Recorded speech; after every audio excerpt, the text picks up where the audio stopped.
Assalamualaikum warahmatullahi wabarakatuh. Perkenalkan, saya Putri Zainah Hanifah Hasan dari kelas 3C di 3 Akuntansi.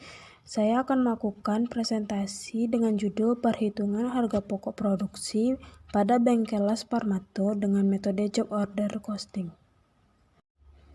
Latar belakang.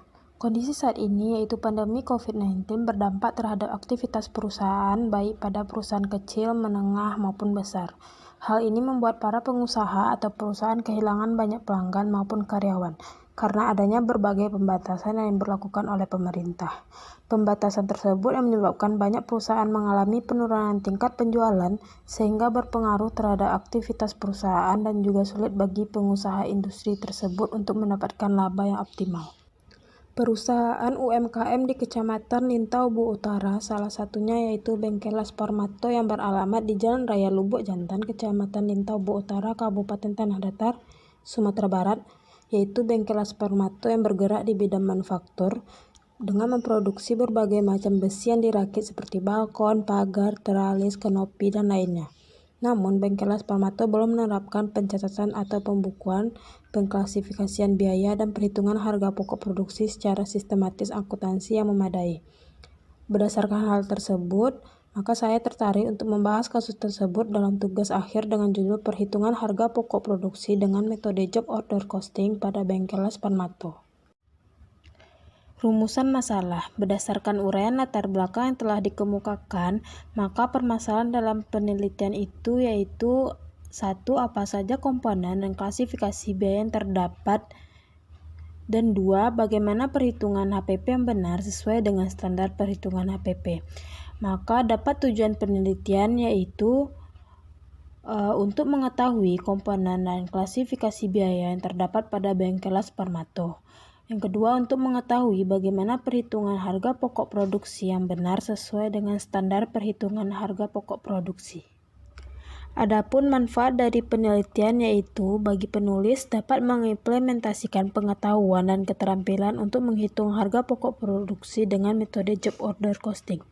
Bagi perusahaan dapat mendapatkan masukan dan saran terkait perhitungan harga pokok produksi yang lebih akurat sesuai dengan biaya yang dikeluarkan. Bagi pembaca, menambah pengetahuan pembaca mengenai manfaat dari perhitungan HPP dalam menjalankan sebuah usaha. Dan bagi Politeknik menjadi informasi tambahan dan bahan referensi untuk mahasiswa tahun akhir. Metode penelitian. Yang pertama, metode pengumpulan data. 1. Dengan wawancara, yaitu saya melakukan wawancara kepada Bengkel Las Parmato. Yang kedua, observasi dan dokumen review. Saya melakukan pengamatan langsung ke Bengkel Las Parmato. Dan yang ketiga, review literatur. Saya melakukan pencarian informasi melalui buku, website, jurnal, atau artikel yang berhubungan dengan laporan keuangan. Metode analisa data. Yang digunakan dalam penelitian ini yaitu langkah-langkah dalam penyusunan tugas akhir yang dimulai dari mengumpulkan lalu mengklasifikasikan biaya-biaya produksi, kemudian melakukan perhitungan HPP dengan metode Job Order Costing berdasarkan data perusahaan yang telah diperoleh. Sistematika penulisan. Yang pertama ada bab 1 pendahuluan, yang dimana isinya membahas tentang latar belakang, pemilihan judul masalah, tujuan dan manfaat tugas akhir, metode penelitian dan sistematika penulisan tugas akhir. Yang kedua ada bab 2 yaitu landasan teori, yang menjelaskan teori-teori yang mendukung terhadap masalah yang dibahas dalam tugas akhir. Yang ketiga ada bab 3 yaitu gambaran umum perusahaan. Bab ini memuat informasi tentang perusahaan seperti nama perusahaan, lokasi perusahaan, sejarah berdirinya, dan informasi lainnya. Bab 4 yaitu uraian dan pembahasan masalah, yang berisi tentang bagaimana perhitungan HPP yang diterapkan pada perusahaan, kemudian dilakukan dan dibuat analisa terhadap permasalahan tersebut, serta pemecahan masalah tersebut. Dan terakhir bab 5 yaitu penutup, yang merupakan penutup atau akhir dari pembahasan yang berisikan kesimpulan serta saran yang ditunjukkan kepada perusahaan. Selanjutnya kita masuk kepada landasan teori. Biaya produksi. Pengertian biaya. Menurut Mulyadi tahun 2015, biaya adalah suatu pengorbanan ekonomi yang diukur dalam bentuk satuan uang yang telah terjadi atau mungkin akan terjadi untuk tujuan tertentu. Klasifikasi biaya. Armanto Wijaksono tahun 2013 mengklasifikasikan biaya dalam berbagai macam biaya, yaitu pertama biaya produk yang terdiri dari biaya bahan langsung yaitu direct material, tenaga kerja langsung direct labor, dan biaya overhead pabrik yaitu BOP. Selanjutnya yaitu ada biaya komersial yang dimana terdiri dari beban pemasaran dan beban administrasi. Dan ada klasifikasi biaya lainnya yaitu berdasarkan tingkah laku, berdasarkan pertanggungjawaban, dan berdasarkan pengambilan keputusan. Harga pokok produksi pengertiannya yaitu biaya yang dikeluarkan dalam produksi dalam menghasilkan barang jadi.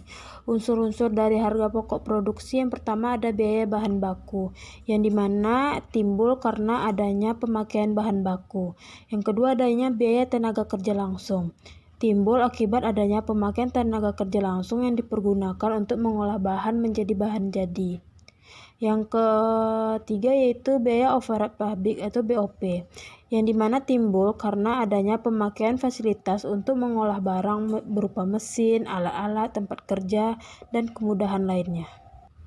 Manfaat dari HPP itu perusahaan dapat menentukan harga jual yang baik, terus menghitung laba rugi, dan menentukan harga pokok persediaan produk jadi dan produk dalam proses. Tujuan harga pokok produksi yaitu sebagai alat untuk pengendalian biaya, yang kedua sebagai alat untuk menentukan harga jual, dan lain-lain. Selanjutnya metode penentuan HPP. Pertama ada metode full costing, yang dimana penentuan harga pokok produksi yang memperhitungkan semua unsur biaya produksi ke dalam harga pokok produksi yang terdiri dari biaya bahan baku, biaya tenaga kerja langsung, dan biaya overhead pabrik yang berperilaku variabel maupun tetap. Yang selanjutnya yaitu metode variable costing, yang dimana metode penentuan harga pokok produksi yang memperhitungkan biaya produksi yang berperilaku variabel dalam harga pokok produksi yang terdiri dari biaya bahan baku, biaya tenaga kerja langsung, dan biaya overhead pabrik variabel. Ada 3 metode pengumpulan HPP. Yang pertama metode perhitungan harga pokok pesanan, yang dimana metode ini dikumpulkan untuk setiap pesanan. Yang kedua adalah metode perhitungan harga pokok proses, yang mana diterapkan di perusahaan yang menghasilkan produk bersifat standar atau homogen. Contoh perusahaan yang menerapkan metode ini yaitu perusahaan konveksi, semen, furniture, dan lain-lain. Selanjutnya yang terakhir yaitu metode perhitungan harga pokok hibrid, yang dimana metode perhitungan harga pokok operasi atau metode harga pokok campuran. Karakteristik metode harga pokok pesanan. Menurut Mulyadi tahun 2015, karakteristik metode harga pokok pesanan adalah sebagai berikut. Yang pertama, perusahaan memproduksi berbagai macam produk sesuai dengan spesifikasi pemesan. Yang kedua, biaya produksi harus digolongkan berdasarkan hubungannya dengan produk menjadi dua, yaitu biaya produksi langsung dan biaya produksi tidak langsung. Yang ketiga, biaya produksi langsung terdiri dari biaya bahan baku dan biaya tenaga kerja, sedangkan biaya produksi tidak langsung disebut dengan istilah biaya overhead pabrik atau BOP. Selanjutnya yaitu biaya produksi langsung diperhitungkan sebagai harga pokok produksi pesanan tertentu berdasarkan biaya yang sesungguhnya terjadi. Sedangkan biaya overhead pabrik diperhitungkan ke dalam harga pokok pesanan berdasarkan tarif yang ditentukan di muka. Dan yang terakhir, harga pokok produksi per unit dihitung pada saat pesanan selesai diproduksi. Kartu harga pokok pesanan. Berikut adalah gambar tabel kartu harga pokok pesanan. Akuntansi untuk perhitungan harga pokok pesanan.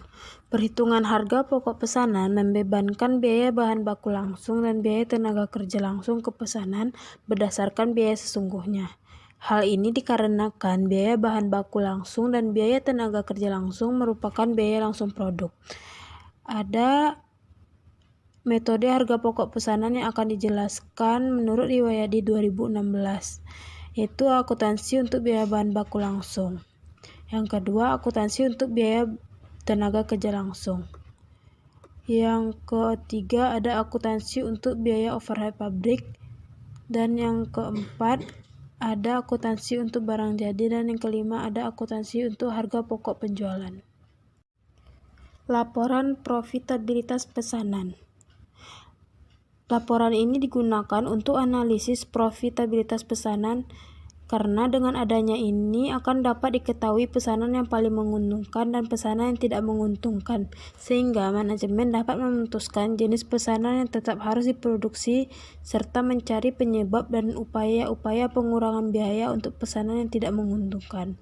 Berikut adalah gambar laporan profitabilitas pesanan. Gambaran umum perusahaan. Sejarah berdirinya Bengkelas Parmato. Bengkelas Parmato didirikan oleh Bapak Marta Edward yang biasa dipanggil Pak Ed pada tahun 2002, yang merupakan pemimpin atau juga pemilik dari Bengkelas Parmato. Perusahaan ini merupakan perusahaan keluarga sehingga lokasi atau tempat produksi juga merupakan tempat tinggal dari Bapak dan keluarganya, yang beralamat di Jalan Raya Lubuk Jantan, Kecamatan Lintabuo Utara, Kabupaten Tanah Datar, Sumatera Barat. Perusahaan ini bergerak di bidang manufaktur yang memproduksi berbagai macam jenis konstruksi las seperti kanopi, baja ringan, teralis, pagar, balkon, dan lainnya, sesuai permintaan konsumen. Dia juga menerima pesanan untuk pagar dan balkon di kantor, karena pada dasarnya Bengkelas Parmato menerapkan produksi berdasarkan pesanan dari konsumen. Sebelumnya, Bengkelas Parmato memiliki karyawan lebih dari 5 orang, namun akibat pandemi, beberapa karyawan terpaksa diberhentikan dikarenakan pesanan yang menurun. Untuk saat ini, Bengkelas Parmato memiliki 5 orang karyawan. Struktur organisasi perusahaan. Pada Bengkelas Parmato sebenarnya tidak ada struktur organisasi yang begitu terstruktur, dikarenakan perusahaan didirikan sendiri oleh Bapak. Berikut ini struktur organisasi Bengkelas Parmato yang terdiri dari 1 pimpinan yaitu Pak Ed dan 5 karyawan lainnya. Pimpinan yaitu tugasnya sebagai memantau kegiatan produksi, mulai dari proses produksi hingga pemasaran produk. Selain itu, dikarenakan perusahaan ini milik pribadi, pimpinan juga melakukan pencatatan atau pembukuan terkait transaksi yang terjadi pada Bengkelas Parmato. Karyawan. Pada Bengkelas Parmato, setiap karyawan memiliki tugas yang sama dan tidak dipisahkan menjadi beberapa bagian. Hal tersebut dikarenakan satu karyawan dapat menyelesaikan satu jenis produk. Kegiatan umum perusahaan. Pertama, ada pembelian bahan baku dan bahan penolong. Bengkelas Parmato menggunakan beberapa macam jenis besi sebagai bahan baku untuk proses produksinya. Bahan baru ini dibeli di Kota Pekanbaru, Bukit Tinggi, dan Batu Sangkar. Sedangkan untuk bahan penolong itu terdiri dari cat dan lainnya yang akan dibeli di toko terdekat. Selanjutnya, proses produksi. Bengkelas Parmato melakukan proses produksi dari hari Senin hingga Sabtu, mulai dari pukul 8 pagi hingga 5 sore. Untuk hari libur ditetapkan hari Minggu dan tergantung pimpinan perusahaan, tidak ada ketentuan. Sedangkan untuk pengerjaan produk atau proses produksi hingga produk selesai itu memakan waktu yang berbeda-beda setiap produknya.